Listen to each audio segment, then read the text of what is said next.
कुलूसियों के नाम पालूस रसूल का ख़त। कुलूसियों की कलीसिया के नाम पालूस रसूल का लिखा हुआ ख़त, उसका दूसरा बाब और उसकी 11वीं आयत से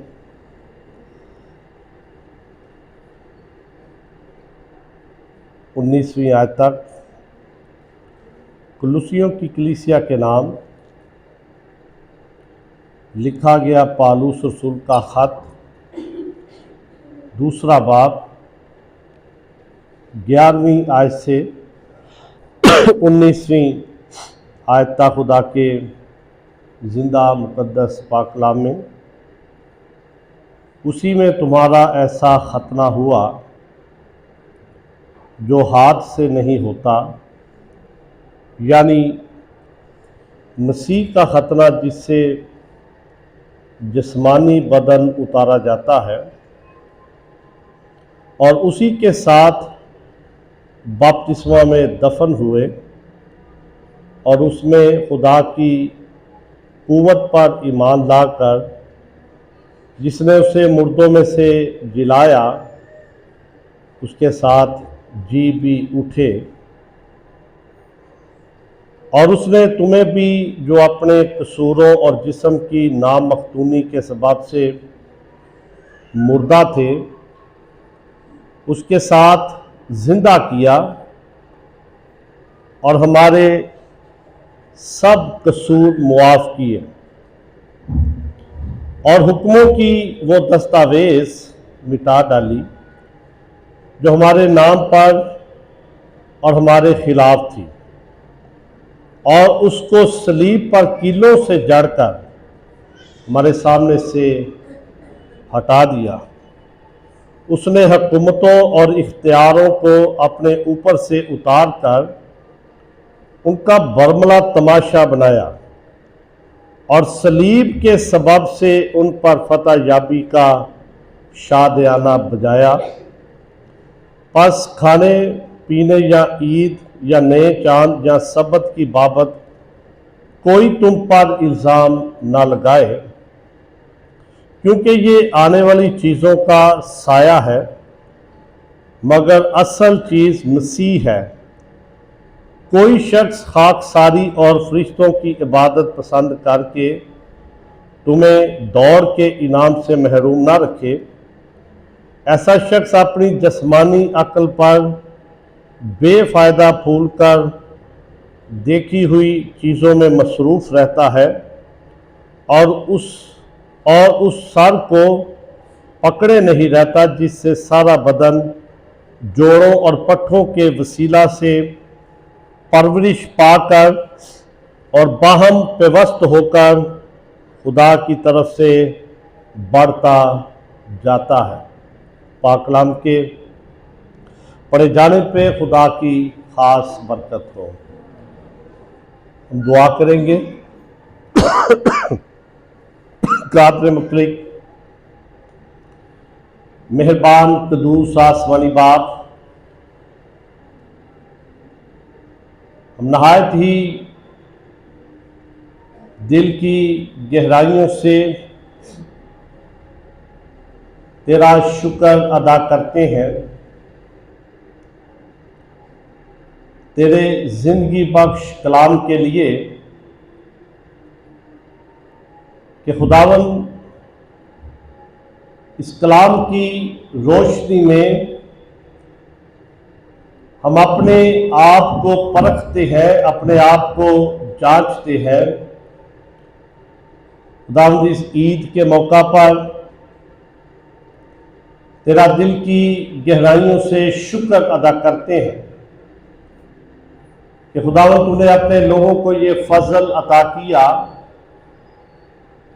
कि वो तेरे घर में आकर ईद क़यामतुल मसीह के मौका पर तेरे पाक कलाम की बातों को सीखे। आसमानी बात,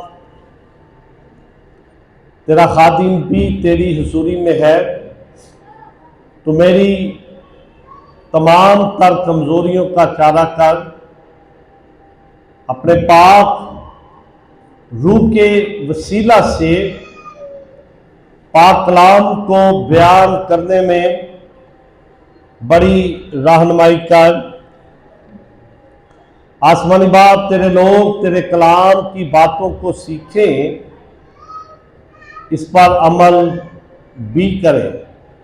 तेरे ही बेटे अपने खुदावन यीशु मसीह के नाम से ये सब कुछ मांग लेते हैं, आमीन। अमाल की किताब का जब हम मुताला करते हैं, अमाल की किताब के अंदर रसूलों की जिंदगी के वाकयात दर्ज किए गए हैं और अमाल की किताब के अंदर हम पौलुस रसूल की जिंदगी के वाकयात को भी पढ़ते हैं। ये बड़ा जोशीला नौजवान जो रब्बियों के पास आया शरई तालीम को हासिल करने के लिए, और जब ये उस दौर में रब्बियों के पास आया तो उस वक़्त मसीही मजहब जो था वो परवान चढ़ रहा था। खुदावंद यीशु मसीह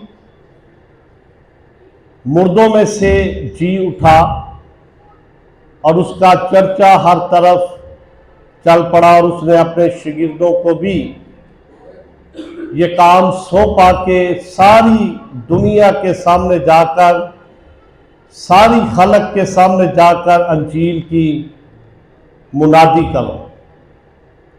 उन्हें हुक्म दिया गया कि पहले यहूदिया में, उसके बाद सामरिया में, फिर दुनिया की इंतहा तक तुम मेरे गवाह होगे।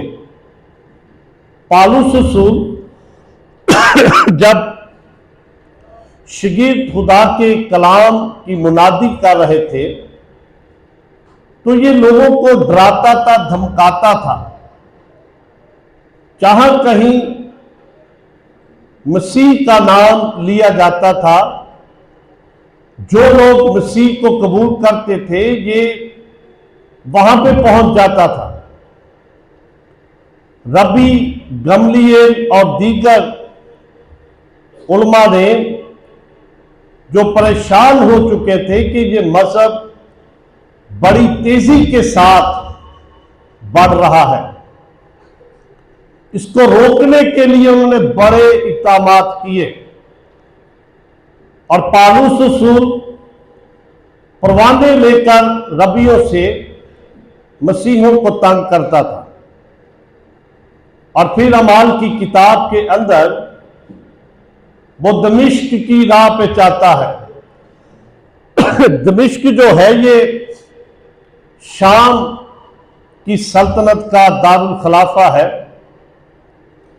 जब ये सफर पर घोड़े पर सवार जा रहा था तो आसमान से नूर चमका और ये जमीन पर गिरा और आसमान से आवाज आई, ऐ साउल तू मुझे क्यों सताता है। इसने जवाब दिया, तू कौन है जिसे मैं सताता हूं। उसने कहा, मैं मसीह हूं। जब तू मेरे लोगों को मारता है, सताता है, तो असल में तू मुझे सताता है। वहां पर इसकी जिंदगी तब्दील हुई। खुदा ने इसे अपने प्रचार के लिए चुना और पौलुस रसूल वो रसूल है जिसने गैर कौमों के दरमियान खुशखबरी का पैगाम पहुंचाया। अमाल की किताब के अंदर उसने बहुत सारी कलीसियाओं को कायम किया और उन कलीसियाओं में कलुसियों की कलीसिया भी शामिल है जिसे कायम किया गया। और अब जब उसने इस कलीसिया को कायम किया, तो जहां पे खुदा का नाम लिया जाता है वहां पे अबलीस भी काम करता है। अब वहां पे झूठे उस्ताद उठ खड़े हुए जो ऐसी तालीम देते थे, जो लोगों को कहते थे कि हमें हाकिमों और इख्तियार वालों की भी परस्तिश करने की जरूरत है।